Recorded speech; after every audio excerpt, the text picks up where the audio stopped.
વિદ્યાર્થી મિત્રો નમસ્કાર.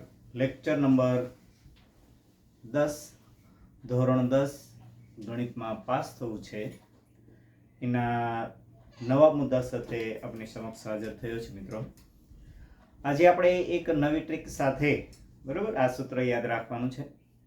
જે તમારી સામે જે દાખલાની રકમ જોઈ રહ્યા છો મિત્રો એ છે વિભાજન સૂત્ર. બરાબર, વિભાજન સૂત્ર કેવી રીતે આપણે લખવું છે એ પણ આપણે જોઈ લઈશું મિત્રો.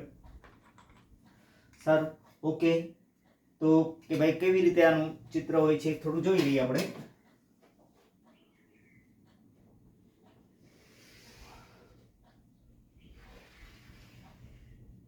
ઓકે, સારું. અહીંયા છે પી બિંદુ છે, વિભાજન કરતું બિંદુ. અહીંયા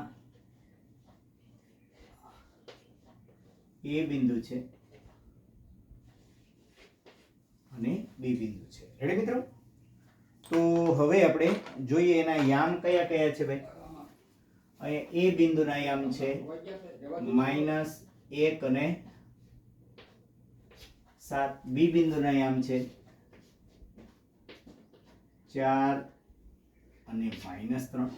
અને વિભાજન કરતું બિંદુ પી ના યામ છે x અને y. રેડી મિત્રો? હવે આપણે મિત્રો ખાસ એ જોઈ લઈએ કે અહીં વિભાજન કરતું બિંદુ કયું છે? P. બરાબર. આ a અને b ને જોડતા રેખાખંડનું કેટલા ગુણોત્તરમાં વિભાજન કરે છે? આ 2 જેમ 3. બરાબર, 2 જેમ 3 ગુણોત્તર. આ 2 ભાગ છે, આ કેટલા ભાગ છે? 3 ભાગ. એવી રીતે ગુણોત્તરમાં વિભાજન કરે છે. તો આ શું થયું ભાઈ? આ થયું m1 અને આ થયું m2. ઓકે, સારું, ઓકે. પછી બીજું વાત આપણે શું કરી દઈએ ભાઈ કે અહીં એ બિંદુના યામ કયા કયા થયા? x1 y1 અને બી બિંદુના યામ થયા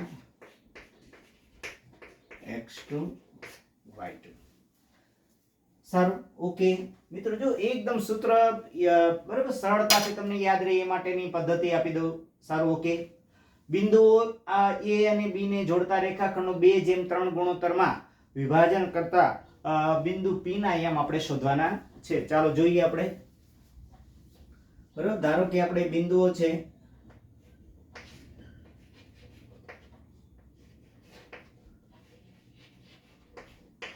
બિંદુઓ a -1 7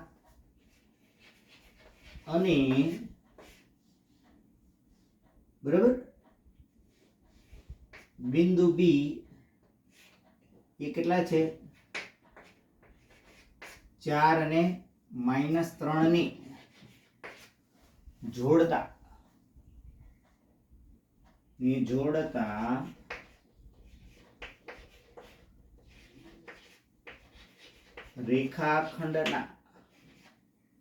રેખાખંડનું 2:3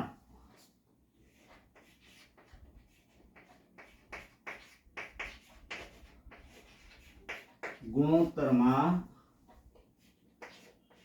વિભાજન કરતા બિંદુ પી ના યામ. બરાબર, પી ના યામ. હાલો, પી ના યામ. તો કે ભાઈ પી ના યામ કયા છે? આપણે x અને y છે, તો લખી નાખીએ. રેડી મિત્રો? હવે ખાસ જે હું ટ્રીક આપવા જઈ રહ્યો છું ખાસ તકેદારી રાખીએ આપણે. શું ટ્રીકમાં છે ખાસ સમજી લો મિત્રો. જો હું લખવા જઈએ આ જે આવડી જશે એટલે આ સૂત્ર આવડી ગયું એટલે આ ગુણોત્તરનો કોઈ પણ દાખલો તમને આવડી જશે. ઓકે, શું ટ્રીક છે એ આપણે સમજવા જઈ રહ્યા છે. બરાબર, જો શું કરવાનું છે ભાઈ?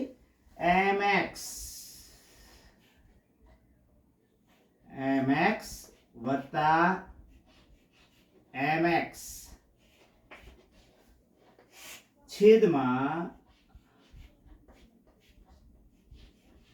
m વત્તા n. હાલો મિત્રો રેડી, પહેલા જોઈ લો, સમજી લો. mx વત્તા mx છેદમાં m વત્તા m. Ready, clear? હવે એવી જ રીતે y ના આપણે my વત્તા m y છેદમાં m વત્તા. રેડી? આ રીતે સૂત્ર પહેલા આપણને આવડી જવું જોઈશે. ઓકે, તો કેમ લાગે છે ભાઈ? mx વત્તા mx છેદમાં m વત્તા m, my વત્તા my છેદમાં m વત્તા m. હવે શું કરું છું મિત્રો? ખાસ જો અહીંયા ખાસ 12, અહીંયા 12 લખવાના છે, અહીંયા લખવાના 21 છેદમાં અહીંયા 12. હાલો રેડી મિત્રો, જો હજી ફરી વાર અહીંયા 12 21 છેદમાં 12, એવી રીતે અહીંયા પણ 12 21 છેદમાં 12. ઓકે, તો આજનો આ ઇક્વેશન ખાસ 12 21 છેદમાં 12. જો આ આવડી જાય એટલે આ સૂત્ર પાક્કું આવડી જવાનું છે. 12 21 છેદમાં 12, 12 21 છેદમાં 12. આટલું સૂત્ર આપણે આવડી ગયું.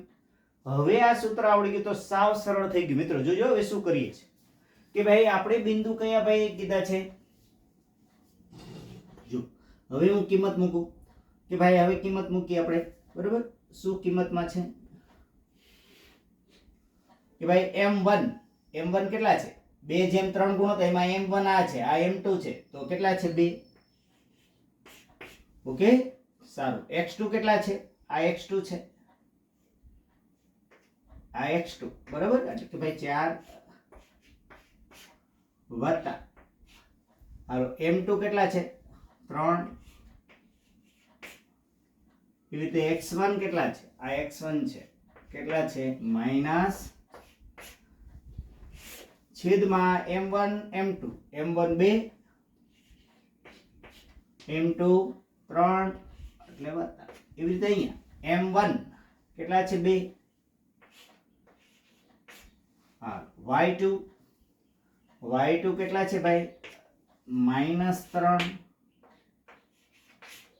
વત્તા m2 3 અને y1 7 છેદમાં 2 વત્તા 3. ઓકે, તો આ રીતે થયું તમારી સમક્ષ.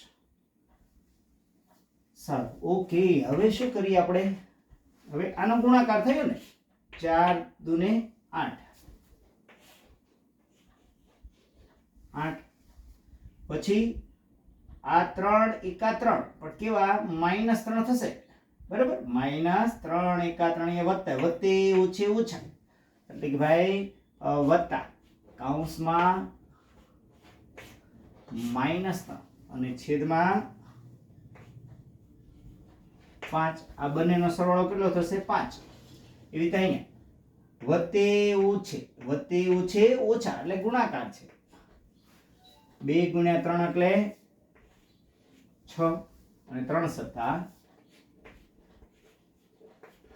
21 છેદમાં 5. અહીંયા 8 પછી વત્તે ઓછે, બરાબર? હા, ઓકે. અહીંયા -6 વત્તા 21 છેદમાં. હવે મિત્રો સરવાળા બાદબાકી, અહીંયા કશું ચિહ્ન ન હોય એટલે બે ચિહ્ન 8 માંથી 3 જાય તો 5, બે ચિહ્ન જુદા જુદા એટલે બાદબાકી. અહીંયા બે ચિહ્ન જુદા જુદા, બે ચિહ્ન જુદા જુદા, બાદબાકી થાય. 21 માંથી 6 જાય તો કેટલા વધે? 15. રેડી? 5 એકા 5, 5 તેરી, એટલે જવાબ આવ્યો કેટલો આવ્યો ભાઈ? 1 અને 3. તો ભાઈ કયો જવાબ આવ્યો? તેથી p, રેડી? આમ વિભાજન કરતા બિંદુને આમ કયા થયા? 1 અને 3. એકદમ સરળ દાખલો છે મિત્રો. જો આ રીતે આપણે ગણવાનો છે, બરોબર? આવી રીતે સૂત્ર 12 21 છેદમાં 12, એ રીતે આપણે આ દાખલો આવડી જવો જોઈએ. નીચે લખવાનું આમ વિભાજન કરતા બિંદુના યામ નીચે આમ લખવાનું મિત્રો, ટેવ પાડવાની. આમ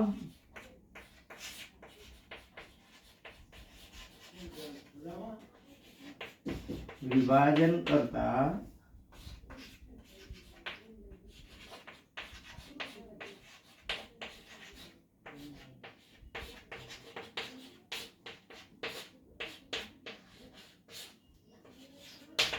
તો મિત્રો આ સાથે આ લેક્ચર તમારી સમક્ષ આજે આ દાખલો બરોબર તમારી સામે રજૂ કર્યો છે. તો મિત્રો મને રજા આપો. મનીષ વિંજોડાના નમસ્કાર સાથે ફરી નવા લેક્ચર સાથે આપણે મળશું. Thank you.